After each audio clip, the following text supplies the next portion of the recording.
Halo Smart User, sebagai informasi bahwa perangkat tidak disertifikasi pada Google Play Protect itu biasanya terjadi pada HP yang sudah di UBL ataupun unlock bootloader dan juga pada HP yang sudah di root. Nah, dalam video ini kita akan membahas cara mengatasi perangkat tidak disertifikasi pada sertifikasi Google Play Protect.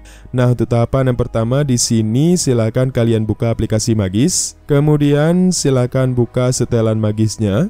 Setelah itu di sini kita aktifkan fitur Zigis dan juga paksa Denialist.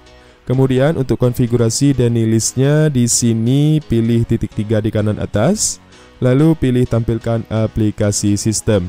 Nah, di sini silakan kalian cari aplikasi layanan Google Play. Lalu pada layanan Google Play ini silakan kalian checklist pada GMS dan juga pada GMS Unstable. Setelah itu kembali, lalu pilih modul, kemudian pilih pasang dari penyimpanan. Selanjutnya kalian install modul Play Integrity Fix, kemudian pilih OK.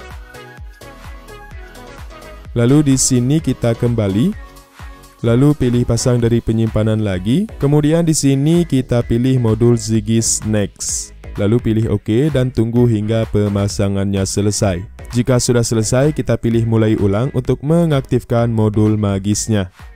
Nah, setelah HP-nya menyala, silakan kalian tekan dan tahan pada logo aplikasi Google Play Store untuk masuk ke info aplikasinya. Lalu di sini silakan pilih hapus data, kemudian pilih hapus semua data, lalu OK. Dan sekarang kita buka aplikasi Google Play Store.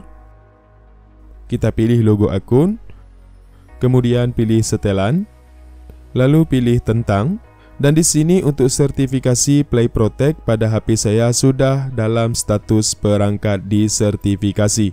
Nah, untuk fungsi dari sertifikasi Play Protect ini, apabila sudah berstatus perangkat disertifikasi, kita bisa bebas menginstal semua aplikasi yang ada di Google Play Store tanpa ada pembatasan dari Google Play Store-nya. Seperti aplikasi Netflix yang hilang pada HP yang sudah di UBL ataupun root, dan juga untuk aplikasi perbankan ataupun keuangan sudah aman kita gunakan di HP yang sudah di root. Nah, demikian cara mengatasi perangkat yang tidak disertifikasi pada Google Play Protect. Semoga bermanfaat, sampai jumpa lagi di video selanjutnya. Salam Smart User.